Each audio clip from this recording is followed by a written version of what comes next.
श्री स्वामी समर्थ. सगळ्या जणी कशा आहात? असो, काल दिलेल्या भरभरून प्रेमासाठी, कमेंटसाठी खूप मनापासून आभारी. तर दादाला आणल्यानंतर हा दुसरा दिवस आहे. 2-3 दिवसाचा मिक्स असे व्हिडिओ येतील तुम्हाला, कारण कंटिन्युअली मला झालं नाही. माझा जो आवाज आहे चेंज झालेला आहे, तो त्याच्यावरून तुम्हाला कळलं असेल की मला झालेलं आहे सर्दी, डोकेदुखी, अंग, कणकण, ताप. बघा, आम्ही दवाखान्यात आल्यानंतर रात्री झोपले, सकाळी उठल्यापासून आम्ही नुसते कपडेच गोळा कपडे काय थोडे दवाखान्यातल्या 2 बॅगा होत्या, 2-3 दिवसाचे कपडे हा, ते सगळं धुयाचं, हे वाळलेले सगळे घडी घालायचं. आज ऊन आहे का? हा, मिसनी झाले नाही, हा. लगेच उन्हात घालले वाळते कपडे. कपडे आणि भांडी तरी रात्रीची होती, ती रात्रीच आवरलेत म्हणून बरं आहे. सकाळी 6 वाजल्यापासून रात्रभरचा जो चार्ट आहे तो डॉक्टरने आम्हाला दिलेला होता की अशा हिशोबानं तुम्ही आलटून पलटून कुठले पदार्थ देऊ शकता, काय काय करू शकता. त्या हिशोबाने माझं सुरू होतं सकाळपासून आता काय द्यायचं काय नाही आहे. तर गरम पाणी वगैरे दिलेलं होतं. त्याच्यानंतर मग त्यांना आणलेलं होतं मी शेक. त्यांचं असं म्हणणं होतं की आता तर मी खाल्लं आहे, पण त्यांनी असं 2-2 तासाला सांगितलेलंच होतं कशा पद्धतीनं किती लिमिटमध्ये. तर ते दिलेलं आहे, त्याला पण ओरडा होता, एवढंच दिलं, पाव किलो आहे, अर्धा लिटर आहे, पाव लिटर आहे वगैरे. त्यात आमचं कपडे पण घालायचं काढायचं काम सुरू होतं, कारण ढिगारा पडलेला होता हॉस्पिटलमधून. जेवढं आलेलं होतं ते सगळं आम्ही धुयाला चालू केलं होतं. आणि फुलं बघू शकता, आणि फुलांपेक्षा ते गवात बघा, याला हत्ती गवात म्हणतात. बरोबर आहे का सांगा, मी अंदाज बरोबर लावत आहे का? आता हे कुठनं पैदास आले काय माहीत, अशी आली आहे म्हणताना की एक झाड सोडलेलं नाही आहे. म्हणजे आता मला एवढं टेन्शन आले की ह्या व्यापातून आता हे गवत कधी काढायचं, याला आता जोर कधी दाखवायचा सांगा. ते म्हणतात ना की जेवढं तुम्ही काढेल तेवढं त्याला काय चान्स मिळतोय का काय मिळतोय. आणि मी आता जवळजवळ 15-20 दिवसापूर्वी काढलं होतं, स्वच्छ केलं होतं, पुन्हा आणि एवढं भरलेलं आहे. ते हत्ती गवास म्हणजे ते कुठीकडनं आलं काय माहिती, याच वर्षी दिसत आहे ते. आता मी म्हणते हत्ती गवात असू शकतं, कारण हे बघितलेलं आहे मी गावाकडे. आता तुम्हाला यातमध्ये काय दिसतंय किंवा कोणतं गावात आहे काय सांगा. आता फुलं तर भरपूर आलेत, पण मी आज फुलं तोडलेली नाहीत. म्हणलं उद्या तोडूया किंवा पंचमी वगैरे आहे तेव्हा तोडूया. आणि तोपर्यंत मग इथली ठिकी बाहेर घेत आहोत, कारण इथं ज्वारीचं एक ठिकं ठेवलं होतं. आणि लसूण जो आहे तो असा लसूण आईने सांगितलेलं होतं आम्हाला गावाकडनं दिल्यानंतर की वरती टांगा. आम्ही काय ते वरती टांगलं नाही, तसंच पोत्यात ठेवलेलं होतं. आहे तसं व्यवस्थित होता, कारण उन्हाळा होता. आता थोडासा वातावरण दमट असल्यामुळं ना थोडंसं बाहेर काढला. आणि ज्वारी मुळात ना ज्वारीमध्ये बारीक बारीक टोकं व्हायला लागलेले आहेत, कारण याला मी कुठले औषध वगैरे काही लावलेलं नव्हतं. आहे असं आणलेलं होतं, चुमडं ठेवलेलं होतं. तर तिनं ते सगळं काढून पूर्ण तिथं पसरवून घेतलं. त्यातलं बारीक सारीक टोकं म्हणली जातील. आणि थोडंसं ऊन पण पडलेलं होतं. पण आता हे पावसाळ्यातलं ऊन कसं असतं की आता ऊन येतं घटकत थोड्या वेळात, अगदी म्हणतात ना की काही मिनिटांमध्ये असं वातावरण होतं की जे पूर्णपणे आपल्याला जाणवतं की पावसाचं वातावरण झालेलं आहे. आणि लगेच थेंब पडायला चालू होतात, 4 थेंब पडतात, पुन्हा कडक ऊन पडतं. असं सध्याचं वातावरण म्हणजे इथं आमच्या इथं तर असंच सुरू आहे. काही ठिकाणी तर काहीच पाऊस नाही. मामा तर सांगत होते तिकडे पाऊसच नाही, पावसाची वाट बघत बसलेले आहेत. आणि इकडे पाऊस आला तर असा येतो, नाही तर मग हे असं रिमझिम झिमझिम सुरूच राहतं. तर आई मला म्हणत होते की अजून ज्वारी चांगली आहे, आणि मी एकदमच दळण जे आहे ते करते. आज आईनं दळणं केली सगळी, आणि आज आई होती त्यामुळं ना मी माझ्या मते 2ला झोपलेली आहे, मी 5ला उठले. लागेल हाताला. 5ला उठलेली आहे मी. एकदम पक्कड केल्या सारखं कुठे करत बसेस. हा, बरं झालं एकदम केली. 15 दिवस हा, गहू केली. गहू बाद झालं तेवढंच. आता ज्वारी जास्त करणार आहे मी. वाटतंय काय दुखतंय, काय खोपतंय, काय टोचतंय? नाही, धरकी जरा ये की रे सागर. तुझं आता गावात गेले म्हणजे. तर आईनं दळणं दळून आणली बघा सगळी, टोटली दळणं जी आहेत ना. नाही, येईल आता थोड्या वेळात. ही बघा चॉकलेट. कोण येते मग? गाव भिंडावं लागणार कोण घालायचं तिने घालावं त्यांना लागत मला एकटी लागते. हे बघा, ही मस घेऊन आल्या, नवीन मस घेऊन आल्या. मस आता गाभण आहे ना, महिन्याभरात येईल. हे ओरडतोय तू कशाला मस घेऊन आल्यास. मस आणल्या सगळ्यांना दूध खायला केलं. ते झाडणं लय भारी आहे आयुष्याचं. हा किती छान आहे पोरग बघ. आता एवढ्या रातचं खालनं झाडू मारून काय करायचंय बाळा आपल्याला? ए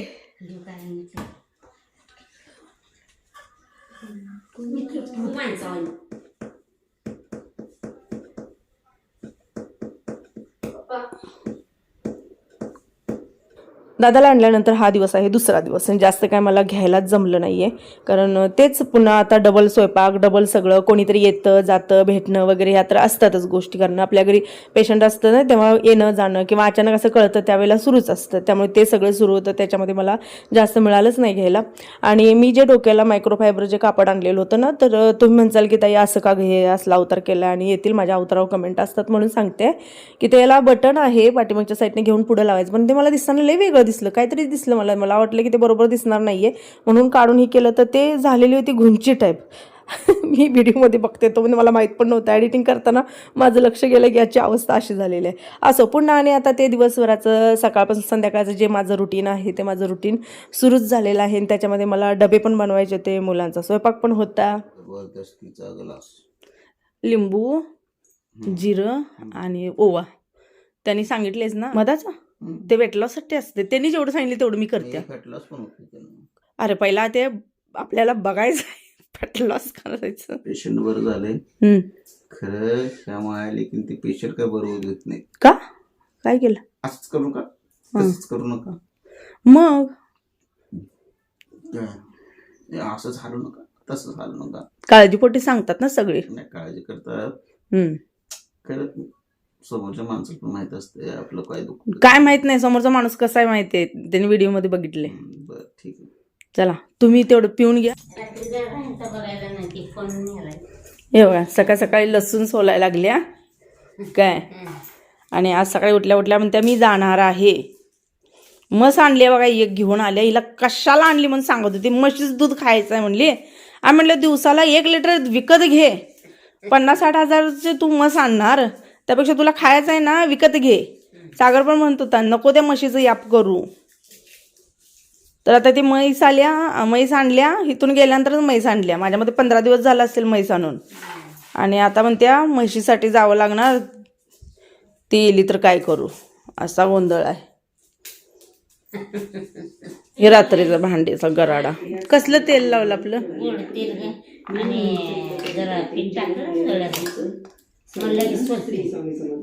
जाते एवढा 8 दिवस लसूण फ्रीज मध्ये ठेवला. भाजीला ती लागते लसूण घालायचं बघा. कशाचं पीठ घातलं त्या? ज्वारीचं पीठ, थोडस तेल घालायचं आणि असं चोळून एकदम कट होती. आणि भाजी करताना भाजीला मेथीची भाजी, शेपू कशी का भाजी लसूण घालायचं. झालं? आवडलं आई तुला? होय. ज्या पेशंटसाठी केले ते पेशंट किती वाजता खाणार? काय शिरा 15 नाश्ता केलाय, लेट नाश्ता केलाय. फोन आला तर कुणाचा फोन? चलो आता सगळं काढून घेते. दुपारच्या टायमिंगला गरमागरम मस्त भाकरी करणार आणि भाजी, पालेभाजी जी असते ती देणार आहे. आईनं रात्री ह्या डब्यामध्ये नेलं ज्वारी, आणि पुन्हा ती सागरच्या घरात गेली. सागर गेलता ना ठेवू लावायला, त्याच्यामध्ये काढलं, ठिक्यात ओतलं, का तर गाडीवर बसत नाही म्हणून डबा. आणि ज्वारी भरपूर दळून आणल्या. किती किलो भरलं ग रात्री पीठ आपलं? तरी पण किती किलोचं तू दळून आणलं? 11 किलो ज्वारी. बापरे. 10 किलो गहू. महिन्याभर जायला 11 किलो ज्वारी आणि 10 किलो गहू.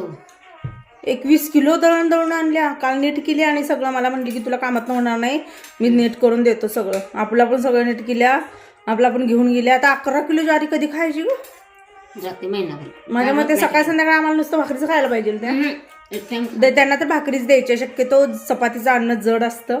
सागर मला म्हणला ताई तू गहू आणायचं बंदच कर, काय असेल सणसूद वगैरे तेवढंच कर, आणि आता तू सकाळ संध्याकाळ पोरांना सुद्धा सवय लाव म्हणला ज्वारीची. असं कणकेसारखं बनतं म्हणला ते, आणि ते खूप जड जातं. त्याच्यापेक्षा तुम्ही भाकरी खावा, ज्वारीची खावा, बाजरीची खावा, तांदळाची खावा, नाचणीची खावा, कशाची खावा, पण शक्यतो बंद कर. आणि तो काल संकष्टी होती त्याची संध्याकाळी, त्याने एवढा घरात दंगा घातला, भाकरी का केली नाही. घरातले असे म्हणले की बाबा उपवासाचं भाकरी खायची नसते ना, म्हणजे भाकरीवर सोडायचा नसतो. ह्याच्यावर शुक्रवार होता ना, त्याने वैभवलक्ष्मीला सुरुवात केल्या कालपासून. तर त्याचं असं म्हणत होतं नाही मला भाकरीच पाहिजे. आणि मला म्हणत होता की मला ते आणून इकडं. मी यांच्यासाठी भाकरी केली ती रात्री, मस्त गरम गरम भाकरी केलेली होती. मी नाही दिली बाबा, म्हणलं उपवास कुठं सोडतोयस तू त्याच्यावरती. चपातीवरती सोडलं जातं. भाकरी असं म्हणतात की गरिबाचं अन्न, पण भाकरीशिवाय सध्या काहीच नाही. मला बऱ्याच जणी म्हणतात की तू दादाच्या मागं भणभण करू नको किंवा तू चिडचिड करू नको. ते पेशंटचा नावाचा आकार उकार आहे का बघ की काय. अजून टाकं अजून टाकं तोडलेलं नाही. ताईनं झोपायचं नाही, खडीच बसायचं. ती टीव्ही बघायची नाही तर मोबाईल बघायचा, खडीच बसायचं. असं कुठं असतं का. अजून ते टाके तोडलेले नाहीत, अजून सगळ्या गोष्टी ओल्या येतात. तोपर्यंत सुरू झालं सगळं. आराम करा ग.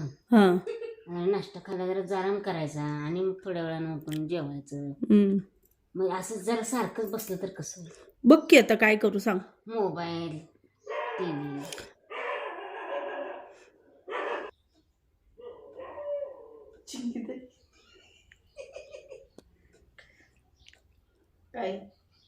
काय म्हणलीस तू. हातपाय असं आराम करून शांत विश्रांती घ्यायला. अरे सारखं सारखं नसतं झोपायचं ग. ते म्हणतात मग लागल्यावर सारखं सारखं त्याला हे करायचं नसतं. जरा त्याच्यावर तसं असतं ते. आता माहिती आराम घ्यायचा. जेवून खाऊन जरा इकडे तिकडे केल्यावर पडू दे की. सारखं झोपलं ना पाठीचं अंग दुखायला लागतं.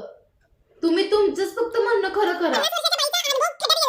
50 वर्षाचे अनुभव घेऊन आलेली बाई खोट.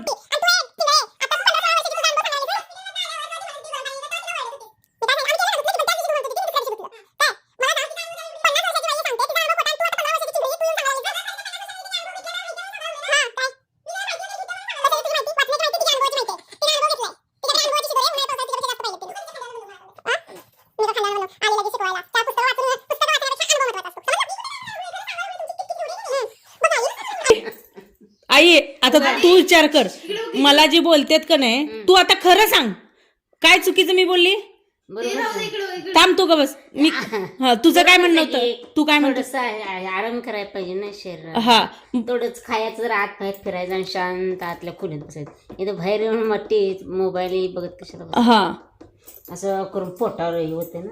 असं कोण कुठं बसलं, असं बसलं ते. तरी बी तेवढंच जरा फिरायचं. आणि आता तुमचीच वाद ही सांगायला लागल्या मला, त्यात मध्ये मध्ये ही करायला लागल्या म्हणून दोघी पण एकमेकांसोबत भांडतायचा. म्हणजे विचार करा तुम्ही किती बडबडतायसा. तरी नशीब मी तुमच्यावर नाही गेलो, नाही तर त्या पप्पाला तिसरंच जेलावा लागलं असतं. नशीब. तू झालं तुझं, तुझा देवपूजेला. ती सायन्स साईट नाही, तिला सगळं माहित आहे. वय वय तुझा सगळं असं मी म्हणणारच नाही. मी सगळं म्हणणारच नाही. खरं जेवढं माहिती आहे तेवढं सांगायला लागलं तर ऐकावं ना होय माणसं. की. आपण तर आपल्या आपल्या कामाला लागूया. चल. आयडिया इकडे काय करू. तू एक काम कर. आपलं काय ग? हे आपल्या इथे मेंढराच्या कळपात बसण्यापेक्षा तू जा, आपली झोप काढून यायचा पलीकडे जाऊन. एक झोपायच काय सोड, मला काय एवढा कंटाळा आला झोपायला. आपली कामधंदा सोडून ह्यांच्या मागं लागायचं.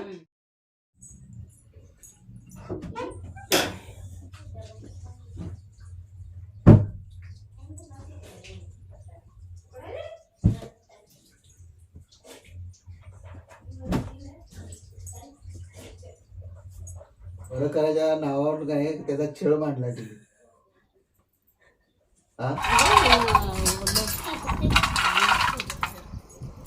भिजायला हार्दिक म्हणते काय, हा मम्मी तू काय करायला लागली असं. हा. मम्मी म्हणली भांडी हा भांडी घातल्या त्यांना आई कायच ना काम करत नाही. हा हार्दिक म्हणतोय. मग हा मला म्हणते हा आई कायच ना काम करत नाही, नाही का मम्मी. हा.